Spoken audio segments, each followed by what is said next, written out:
Good morning. I'm glad everybody's here. I'm Lucy Seegers, and I'm the facilitator and Bridges to Life Regional Coordinator in this area. And I'm going to introduce the next panel. We've got Belinda Honey. She's a facilitator for Bridges to Life and also for Overcomers. And then we have Chip Seigman, and he is the Director of McLennan County Probation. And we've got Nilsa Latimer, and she's the Program Director at the House Where Jesus Shines.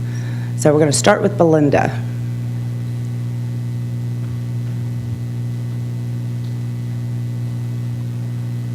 Thank you, Lucy.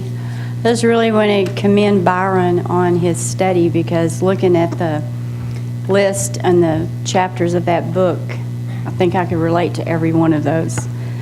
The housing, employment, mentoring, financial, education, children. I was abused as a child. I was a battered wife and a single mom. And I was sexually, mentally, verbally, and physically abused by my father for as far back as I can remember, until I left home at the age of 15. Today, when I think about being 15 years old and being out there on my own, I think about my own daughter when she was 15. And to me, she was just a baby, and there was no way she would have made it without her mom. I was born and raised in Dallas, Texas, with 2 brothers and 2 sisters. There was 5 of us kids. From what I remember, or what I felt like, I lived in a middle-class family. My parents worked for Safeway for 16 years, and then they retired and bought their own grocery store. And I feel like that was a turning point in our family and our lives. My dad was a very bitter man. He was very angry. He was very controlling and manipulative. And my mother had asked him for a divorce. He threatened to kill her if she divorced or took us children, so she ran off and left her husband along with his 5 kids in the home with my father. That was when I was 11 years old, and that's when the molestation started. And it went on for 2 or 3 days a week, from 11 years old to 15 years old. I grew up in fear of going to sleep, because I knew that he was coming. There was times that I was forced to, I have a real problem with being controlled, and I have a sense of responsibility, always feeling like that I had to fix everything, or I was responsible for everything, and I was always afraid that it was my fault that that was happening. So by the age of 12 and 13, I was drinking alcohol. Straight alcohol, it didn't matter as long as I was getting medicated and I didn't have to think or feel. And then I was doing drugs, and just when I think about which prisons I've been to, which drugs I've did, I'll just say that the only drug I didn't do was heroin. And it's by the grace of God that I'm standing here today, because of what the devil took me through, and he tried to destroy my life. I should not be alive today. I started going in and out of jails at age 16, 17 years old. By the time I was 19, I was very well known in Pleasant Grove, where I grew up, by all the police officers. My mother left. When she left, when I think back about it, I can't ever remember being held by my mother, being hugged by my mother, or told that I was loved. Last week, we were at a Glow, and the speaker was Nancy, and she said that when a baby is born, the umbilical cord is cut. But that doesn't mean that that child doesn't need their mother. So it really raised an awareness within me of everything that I didn't get, because I always didn't want to be the victim. And I always wear this mask that I'm okay, and I can do this. And I didn't realize until a few weeks ago that I had a 0 tolerance for weakness, and that was what I thought. I was weak if I talked about my life, my problems, until someone told me one day that if I had your story, I would be telling it all the time, because it's a miracle. And so Revelations 12:11 says, by the power of your testimony, you're set free. And so I'm here today to tell this story and hope that it will encourage others to help everything in every way they can with the inmates in the prisons, in the jails, in the TYC units, the young kids, as well as out here, because this is where I had the biggest struggle. Coming out in here, like I got saved in the Dallas County Jail when I was 19 years old. I wanted Jesus to save me. I did ask him into my heart, and I felt he was real, but I couldn't trust my own parents. Everybody that ever was in my life had failed me and disappointed me. So there's Jesus that I couldn't see. It was really hard for me to fully trust him. So I said I trusted him, but I constantly took everything back into my own hands and let me try to do it my way, which I wasn't ever taught how to live life normal. What I lived, I thought it was normal. When I got out of prison my first time in 1981, I came to Waco through a dream. I had a dream in the prison. The chaplain was trying to get me to go to a halfway house, and I was crying, no, I want to go back home. Well, the next day he had called me into his office, and he was asking me what happened to me as a child, because he went to hug me and he sensed that I drew away. So God had shown him, and that was the first person who actually got me to talk about the molestation. So he started telling me about this Christian halfway house and temple, and for me to think about it, and I started crying, and he was wanting to know, well, what did I do? So I told him about the dream. So through the dream, that's how I ended up in Waco, Texas in 1981. I went to the Freeman Center, and it was at the Freeman Center that I met my children's father, my husband, and he had a Bible in his back pocket. He knew the Word of God front to back, but just like me, he had a lot of baggage. So I was in a 16-year, very abusive relationship. The person that I thought was going to comfort me and nurture me and change my life not only did the same or as worse as my parents did. So I ended up going back to prison, getting back on drugs after I was clean for about 8 years. God really opened doors for me as far as jobs and housing. We were buying our own home, but I think the shame, when you're ashamed of yourself and who you are, it's just like I did what Byron did. It's a process of walking it out. And when I would make mistakes, the condemnation that I can't get this, I would see other Christians, and I wanted that life. When I'm going to back up a little bit to Goree Prison, it's very important. The guards in the prisons have such an influence on these inmates. And there was a prison guard in 1979 named Elizabeth Gay. And I was a key girl, and when we would sit out there together, she would minister to me a lot. And she would share scriptures with me about smoking cigarettes and different things. But I didn't want to hear her scriptures. I didn't want to hear Jesus. I just loved the attention she was giving me. She was sharing her life and her love with me. Well, I ended up in Waco, and a couple of years later, I was married and I had my son. I ran into her at the grocery store. And that was in 1983. And up until about 3 or 4 years ago, when she passed away to go to be with the Lord, she had stayed in my life. All those times when I would get back on drugs or get out there, she would continuously call me, mentor me, and love me. And she never turned her back on me. And that was the one person who made the big impact in my life. So I did go to prison 4 times. The third time that I got out of prison, the last time, it was the 4th time, I applied for a job, and the lady was actually a volunteer chaplain at Mountain View, and she was for prison fellowship. She hired me. She didn't even interview me. I'd share with her I'd been in prison, and she automatically just said she would never hire an inmate, but God had told her, this lady is different. So I worked for her for about 4 or 5 years, started going back into the prisons with her. And still today, that was 20 years ago, and she's a very dear friend of mine, still very active in my life and in my children's life. God gave me 3 wonderful children that are serving God today, and the odds were against them because I went to prison 3 times after they were born. And it's only by the grace of God and getting connected with a church when I got out in 1993, when I came home from treatment. And I got connected with Church of the Open Door, did the process start of all the junk, the low self-esteem, the insecurities, the fear, the condemnation of thinking that I can't do this. I got hired at Central Freight Lines here in Waco, Texas.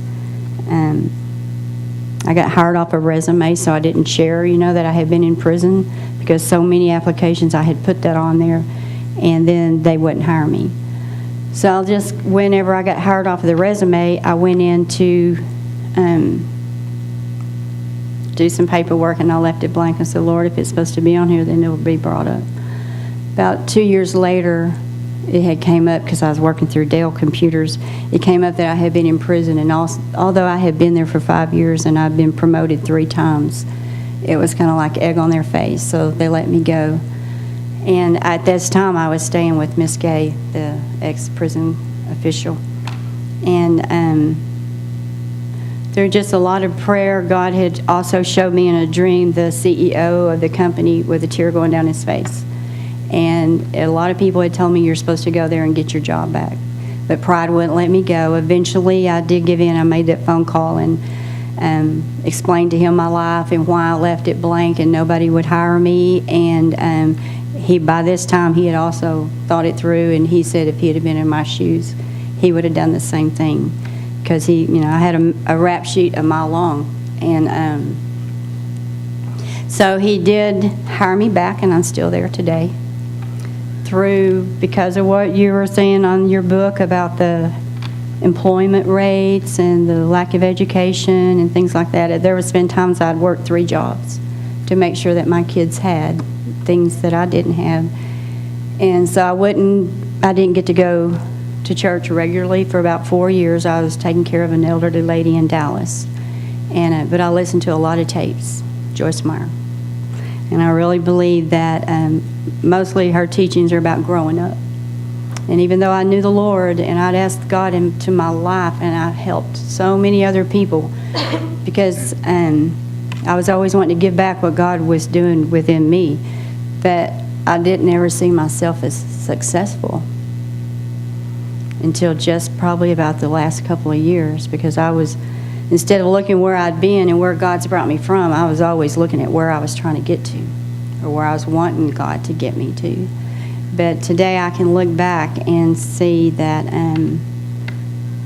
18 years on parole, and I got off of parole last month, and I like that plate, out for life.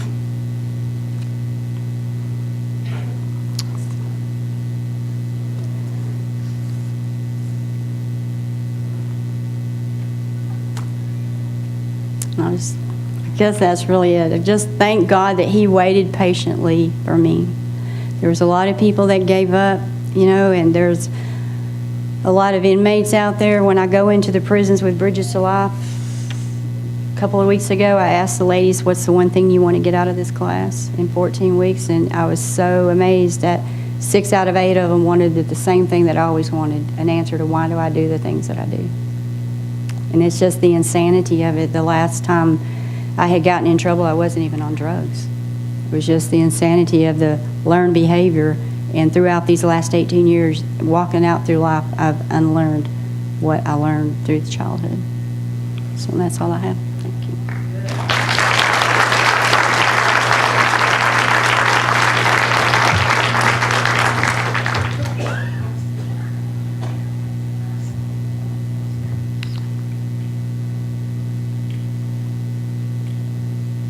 Good morning.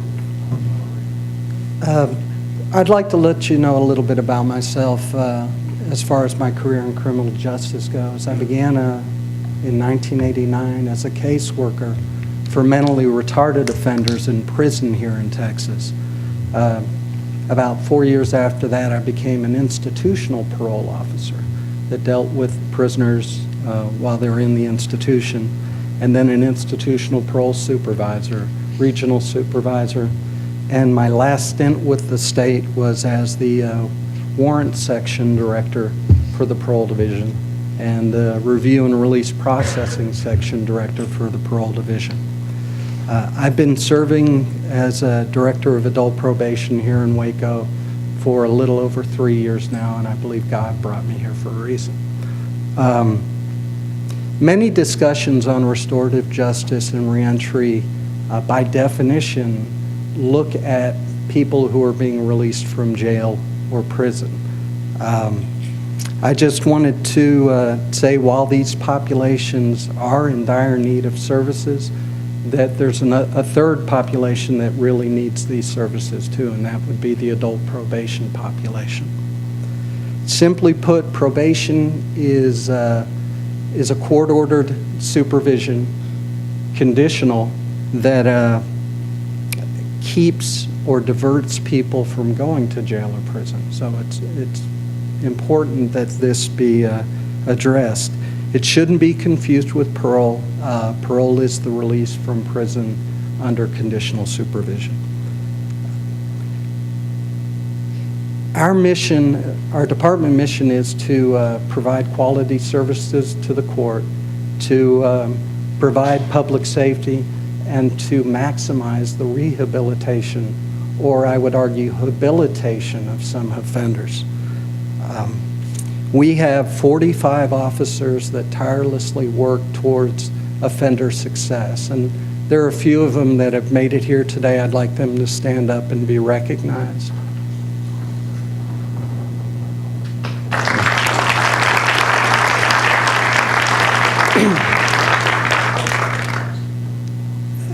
The department utilizes what we call progressive sanctions and incentives to guide probationers while they're on supervision.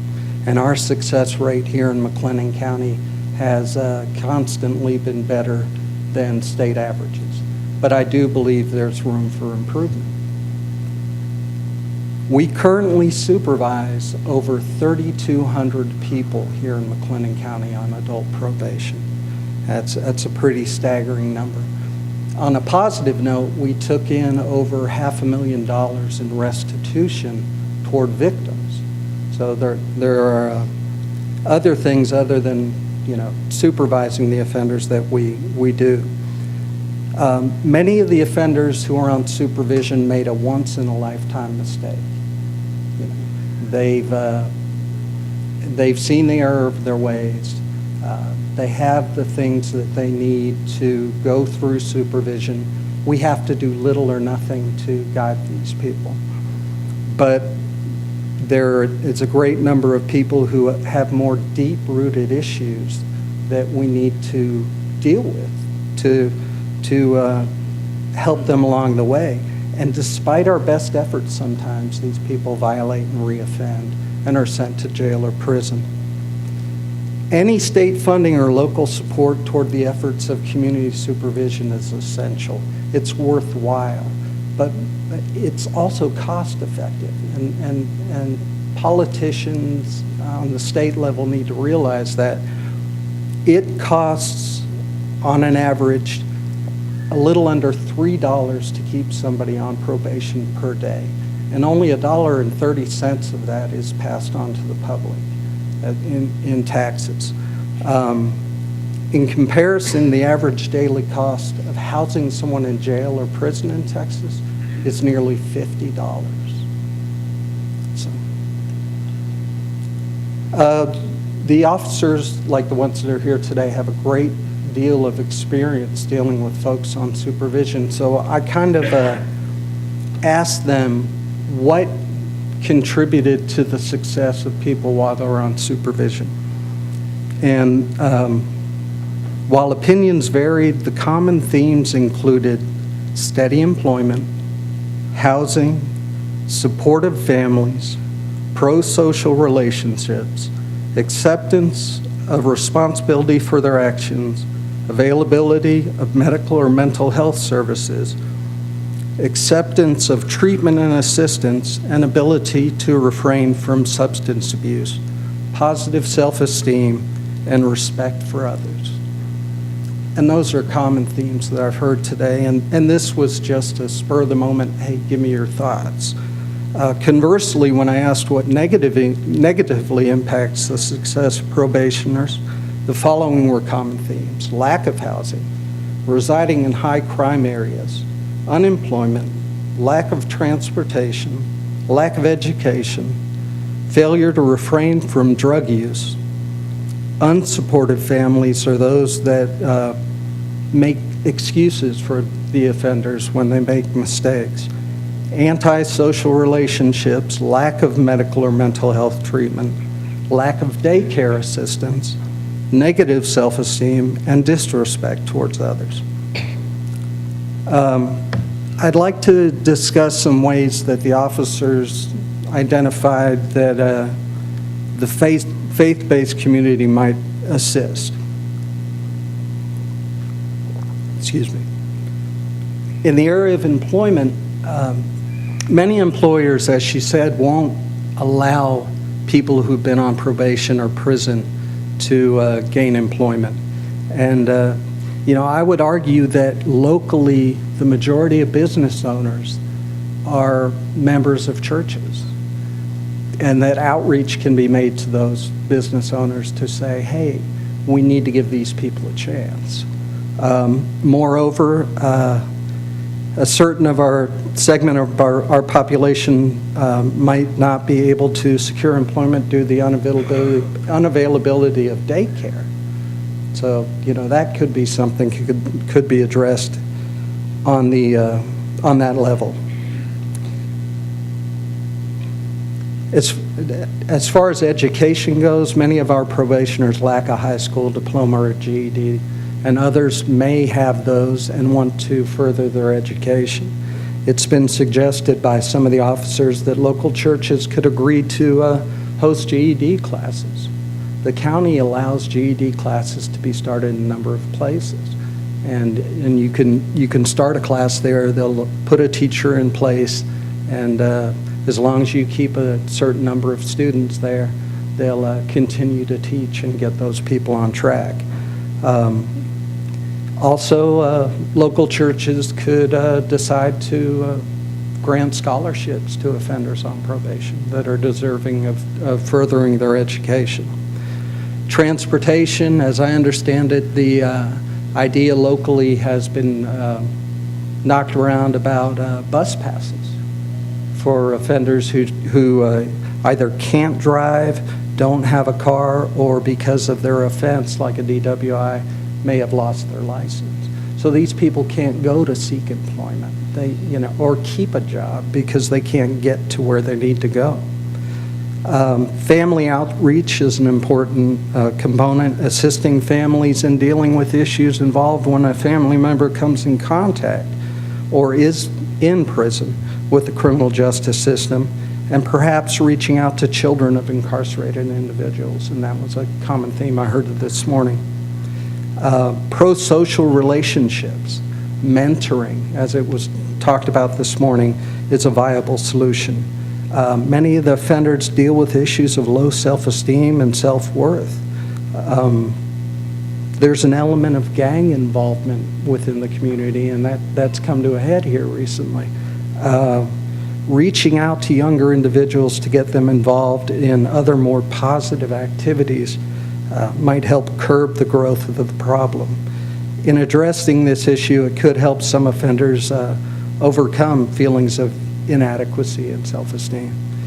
In closing, as a general pragmatic kind of warning, I want to let everybody realize who's looking to get into an effort like this that there are going to be some bumps in the road, and you're going to have some negative consequences, and you can't lose sight of what the big picture is.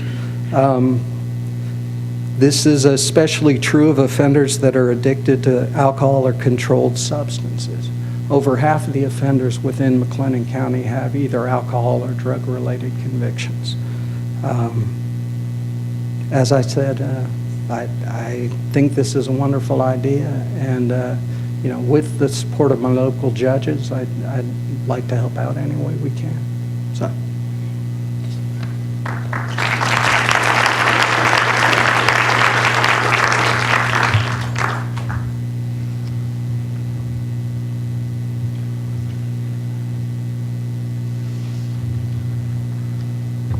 Hi, I'm Nilsa Latimer, and I run the House Where Jesus Shines. The House Where Jesus Shines is the part that when they come out, they have a place to go. We have classes every night. We take care of finding them jobs and offering them the opportunity to be able to be self-reliant, helpful to the community, and do the things they need to do to be successful. We have been doing this for 16 years. I've been there 13. My husband was part of it, and he was the director. A little bit about myself and why God gave me this vision and this heart.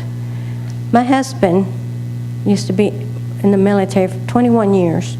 He got thrown out at the last year. He had an issue with alcohol, marijuana, and cocaine. He was one of those that never went to prison, but we lost everything. We lost our retirement, homes, and not to down him, he had a good heart. Many times he tried to get close, and I knew in his heart he loved the Lord, but he never transitioned. He always had that struggle with the drug and all. At the House Where Jesus Shines, he stood there close to 5 years, doing all right. But I call those triggers red flags, which I try to teach the men at the house, the red flags to look out for.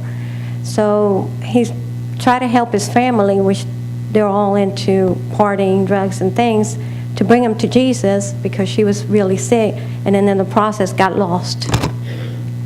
But he died 5 years ago. I didn't know what I was doing when I first started, but I didn't stop there. I always knew that I had to do something. Okay, God called me. Now it's my turn to find out how to do this. So I came to Baylor for a nonprofit,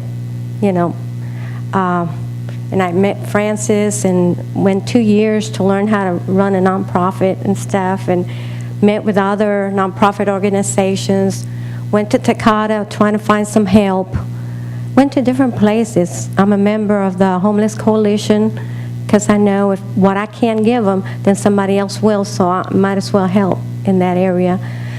I'm one of those that Byron talks about that don't have the resources but have the heart, and I refuse to quit.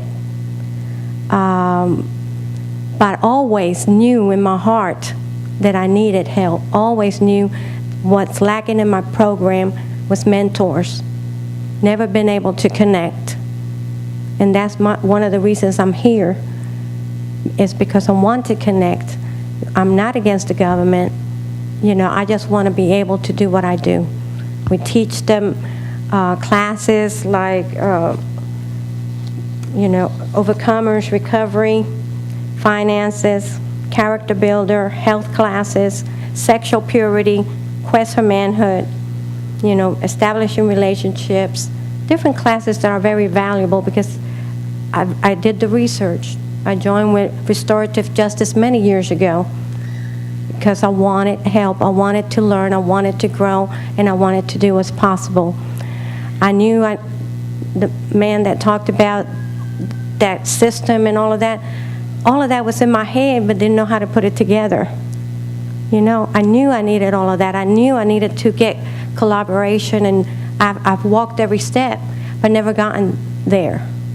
So I don't call myself a failure because I've touched over 900 lives, and each of them, even the ones that have gone to prison, write me letters and say, Mom, you were right. I should have listened to the red flags. And the reason I do the red, I'm very visual. My husband never got the picture, but I want him to get the picture. So the other day, just a little comedy here, I was all day long trying to do the database, and in my heart, the Lord kept saying red flags, red flags, red flags. I said, okay, Lord, what do you want me to do with the red flags? So I taught a class, and I asked them, I gave them all a triangle, and I said, okay, I want you to write down the one thing that caused you to fail. I gave you 3, one word. One made you go to the drugs, one made you go back to prison, one word. And then yesterday, after being in the hospital and everything, I got it all together, went over there, and I made little squares and stuff, and I put 14 went for drugs, 6 went because of money issues. Some of them, 7 went back to prison because of a woman. You know, and that's all relationship. It's setups that are out there that I have learned in those 13 years that I've done this.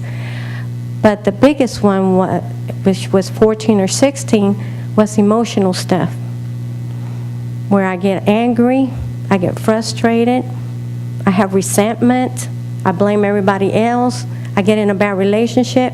So what I did, I put them all in little squares. I said, connect the dots and tell me where it started and how you connected all of it. It was really interesting. That's my own little personal study and stuff, and trying to figure it out and making, you know, even though some of them might go back, there's so many that are out there successful, so many that are married and have children and pay their taxes. And, you know, I've had every range from 18-year-olds to 77 that I have right now, and all my grandchildren grew there growing up, and my grandson, he's 16, happens to get on the internet now and talk about God and all, but it was always, honey, don't do this, because if you start early with drugs, it'll control the rest of your life. You know, honey, don't do this. The men at the house pampered my grandkids, and don't do it. We've been there, and I would remind them, see, they have nothing. They lost family and everything. So, yes, we're here. Yes, we're small, but I'm not a quitter, and I will continue to press forward till I get the help that I need to make the success that I want to be, the vision that God gave me, and all. Yes, I have fought with many issues. Yes, I have tried to move to town, so many things. And you could be negative about those things, but I refuse to be negative. I know that I have touched many lives, and I know I cannot walk downtown or close to Pearl or anywhere that, Miss Nilsa, Miss Nilsa, Miss Nilsa, you know, because I have touched people's lives, and above all things, we could do all the works in the world and everything, but without love. People need, like she said, she needed to know that she was loved, regardless of her past, regardless. We all deserve a second chance. Some of my workers, they're excellent workers. We got companies that back us up because we take them everywhere. They go to work with the transportation. Accountability, teaching them to be responsible. The focus that's 0 tolerance is drugs at the house, 0 tolerance for hitting somebody, 0 tolerance for getting into a relationship ahead of time because they're not ready. You know, I call that renewing of the mind that God talks about, I call it stinking thinking. That I could still have God in here, but I'm still way back there. I don't know about you, I'm 58 years old, and it's taken a process and God renewing my mind to get me to where I am. But in that process, I have ministers, I have my church family that walk with me. You know, when Jesus walked the earth, he walked those 3 years with his disciple, ministering, and they were the ones that were out there, and they weren't that good. But they came a long way because he walked with them through the process. We need to walk through the process. It's hard getting jobs if I have to do it alone. Picture this. This is in my mind. Picture this. I have done my 10, 15, 20 years or more. I've done my time. I regret what I have done. I come out, and all they give me is $50 in a bag. I have nowhere to go. My family is dead, or they have forsaken me. You know, if there's a God, I want to know who he is and why I'm here.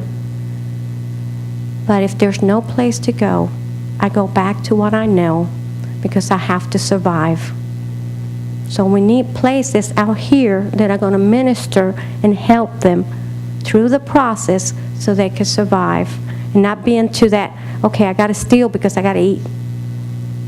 You know, a lot of them, yes, there's going to be some that are going to go back to prison, because until you get to the point, I'm sick and tired of being sick and tired, and in this place, any program might not work for them. But you know, what God told me in my heart, that even if they go to prison, and in that point where they get to a certain point in their lives, and even to the point of death, if they receive Jesus as Lord and Savior, I'll meet them at home. That's my victory, when I meet them at home, you know. But here, I have to learn to collaborate. I have to learn where's the help coming to help me do it better. I want to do it better. I have nothing against the government. You know, like I said, my husband was in the military 21 years, and every time I pledge allegiance, I cry. So I have nothing against the government, but I know that with what I do, I can't do it alone. And it's going to take mentors. That's the part of my program that I know, and I've known for years, that I'm lacking. It's going to take people to help me with the other professional stuff. You know, I parole, probation, I work real close with them in communication. So, you know, we need to help each other. And even in the prison, we do overcomers recovery. We do it at the house. We do it at the church for the men and women. And now I have several facilitators that we go into the prison, because I can't stretch any further and open another halfway house. Financially, we're just hanging in there. But I could at least, my thought is, when I was growing and I wanted to know God, all I got from people is a pad and I'll pray for you, and that was it. It didn't teach me nothing. It didn't teach me how to walk with an alcoholic and a drug addict and all of that. But I love Overcomers because it talks and it helps you with your baggage. It helps you with your emotion. It helps you walk it out with God as you partner with people. So we go in and minister to the women in prison, Overcomers, because if they could deal with some of the baggage, it might be easier when they get out. So, and those are the things that I do. Thank you.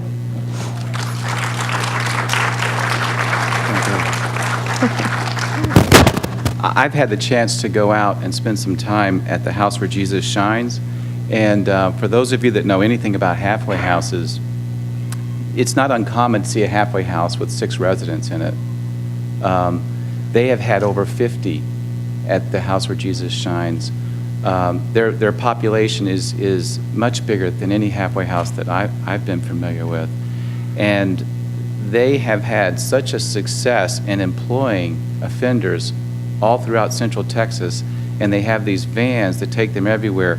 So what percentage of your guys are employed at the house where Jesus shines?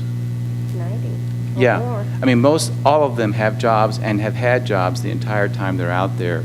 So just if you think about that for a second, their unemployment rate is lower than that of Waco's. And these are for people coming out of prison. So if you just think about the tax revenue that they've generated, that in and of itself is something to be proud of. And I think that you're exactly right when you say, here's what we're doing, I'm called to do this, and she's open for help, and we all do need to work together. I just wanted to say that, what a remarkable feat that 90% of her people are employed. So, thank you. One more quick thing.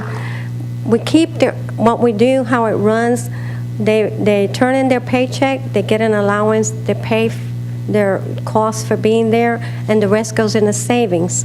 The longer they stay, the bigger their savings. I've had 2 that left, one with $25,000, bought their vehicles, paid everything to parole, paid all their student loans and stuff.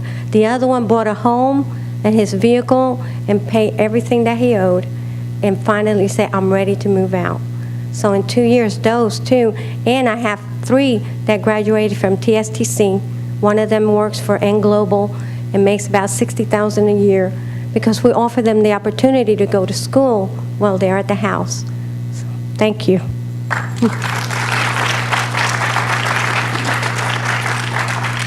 Thank you all very much. We're going to take some questions for a few minutes. So if anybody has questions do y'all have a mic that's working? Okay. Questions for the panel?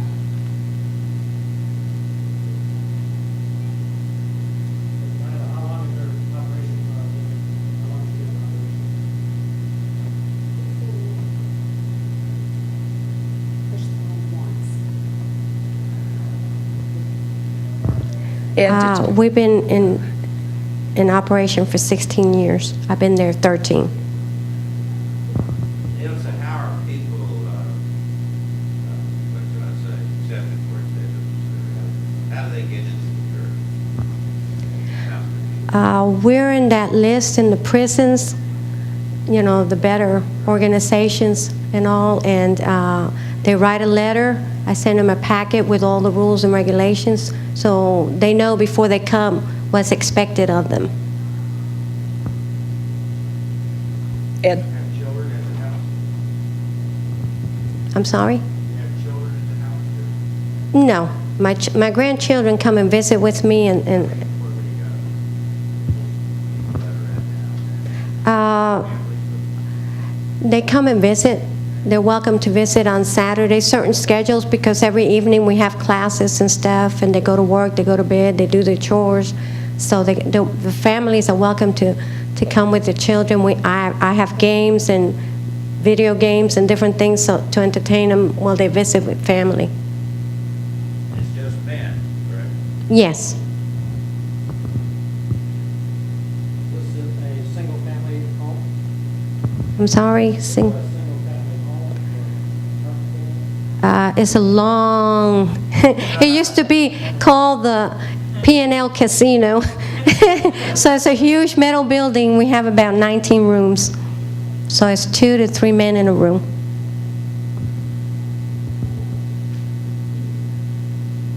Anybody else? Yes.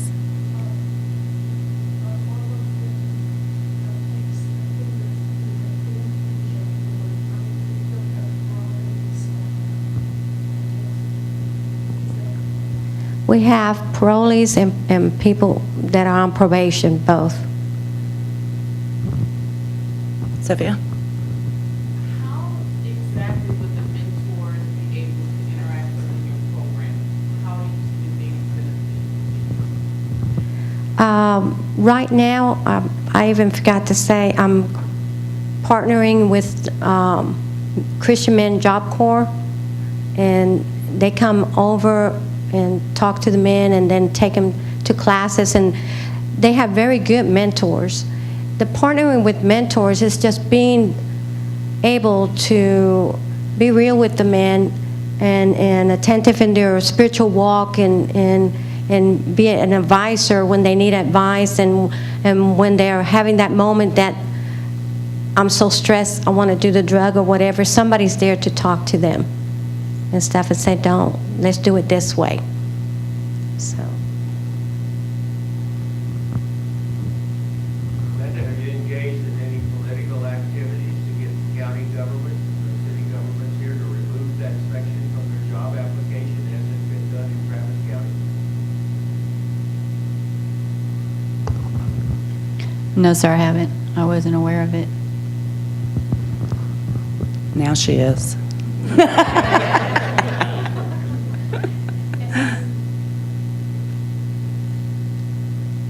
Anybody? Yes. I just want to know, this has been a very valuable explanation. Last year, I came here and went to Solomon, said I could vote. All the time I went to put my application in to vote, they said you can't vote, you're next offender. So I got to vote. Thank you. I think it's important that we get this, you know, this to be bigger. The more people understand what's happening, what's really taking place. Thanks for this information. Yes. Getting that off the job application is good. We're trying to go one better. We have a petition up here to fund our felony convictions after 5 years for not filing offenders. That will be more than anything that I know of. Former offenders. Oh, yeah, that'd be amazing, yeah. We have that petition that we're generating.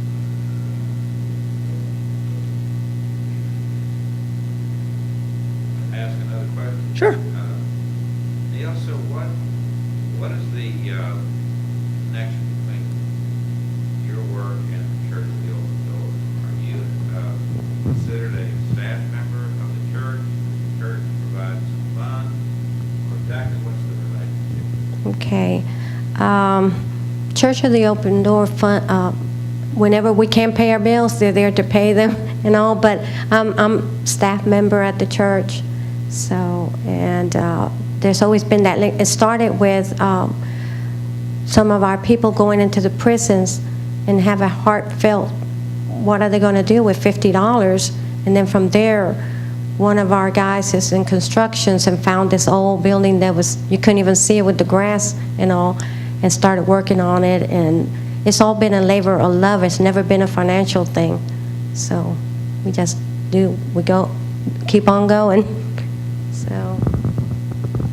Yes. Jim, you mentioned that your car service are being worked with reviews, transportation, childcare, and listen. You get a lot of involvement from the churches currently? Not presently, but, Would you be open to receiving more involvement from churches to help? oh yes, any involvement that would help assist offenders in daycare and transportation would be welcome.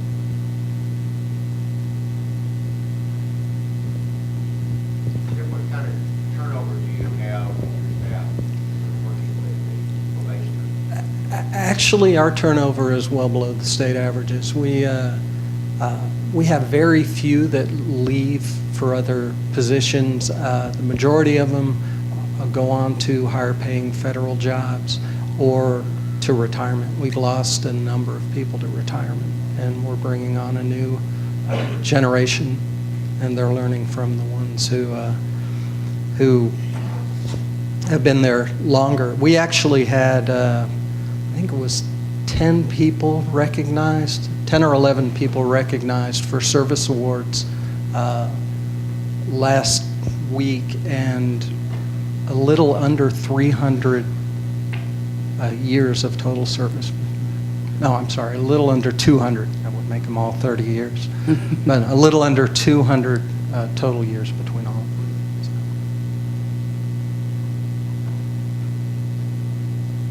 So. Anybody else?